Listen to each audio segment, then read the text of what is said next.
This is how you're gonna get me because I'm tired.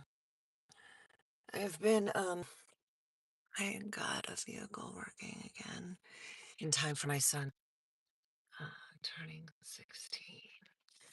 Uh, so I'm in that vehicle now, and I've been living here since Monday. I don't know how to switch sides. Can we do this? Yeah, okay. So I was staying at this place with my kids until next week. Next week. Yeah, and end of the first week of June. Um, but they're because they're selling that house. That's where we were staying until uh, we could find another place, or my ex-husband allowed me to work, or whatever. We were staying there, um, and then this month, my ex-husband really got upset that I um I was starting to post things here because he's just a domestic violence offender, and he's a judge and he's a prosecutor, and he's a mess of a human. So he got really upset because I started trying to post things here. So what he did in terms of this house that we are going to be staying in until next week is he started sending police to the place, something like every half hour. um, I think every half hour is what I heard a couple of times. Because my ex just wants me, in custody at all times. He's just, please, guys, if you haven't, please look up the domestic violence wheel, the Duluth, Minnesota domestic violence wheel. He does all those things. And one of the things that's very famous in there is, yeah, calling the police over and over again. That's one of the things he does. This time it worked because the homeowner got sick of them coming and said, if you don't go with the police, then you're going to have to go. You're going to have to leave anyway. So he was sick of my ex's harassment, sending all the police and everything. So he just kept doing it. And my son was banned. Our mutual kid was banned from here earlier this month. This is May 2026. And then 2 days ago, the homeowner also banned me because they kept coming even after my son was banned from the house. So my daughter is in there with this stranger that she doesn't know, and he never liked her anyway. She had just been living out off the property where my ex-husband would hang out with our kid, harassing us throughout May.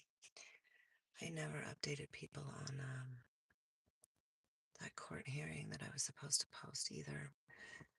Um, that one ended up with 6 security officers and 9 different cruisers from 2 different agencies descending on me to lock me out of the courtroom because they thought I was going to broadcast it here. Um, and and because I couldn't pick up my stuff fast enough when they kicked me out of the courtroom, when the judge said I could ask for a transcript of what happened because they kicked me out, locked me out. My ex-husband testified, said I'm not homeless, and all kinds of other things. I couldn't hear any of them. And since I've been waiting for that hearing for 8 years, I at least wanted to find out what happened.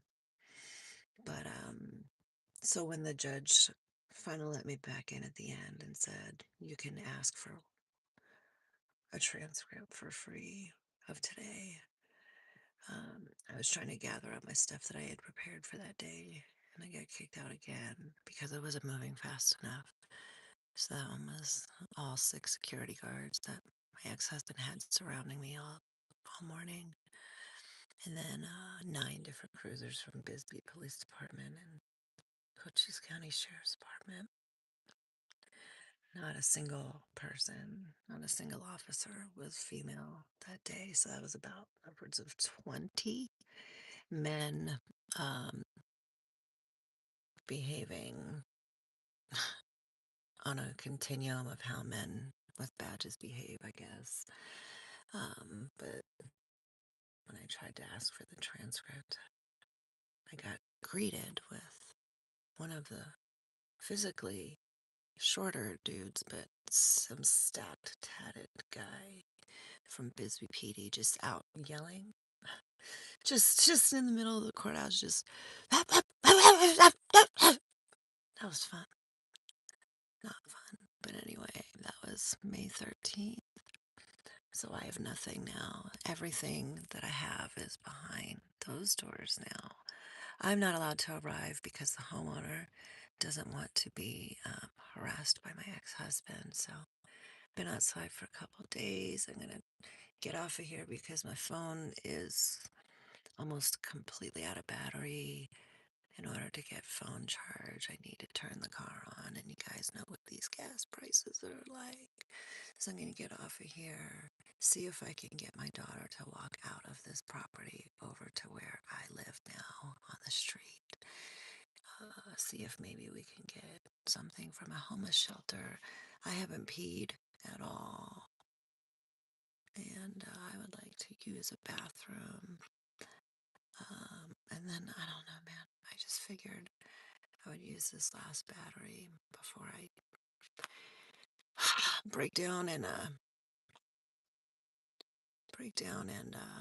use the gas in this gas guzzler to recharge the phone. I know I'm rambling. I'm sorry. I don't have medications. I don't have my legal paperwork. I've got 1,000 deadlines that are locked behind those doors. I'm so tired. I'm so stressed out. I'm grieving the loss of my kids really, really bad. Um, just wanted to give an update. Okay. Thanks, guys.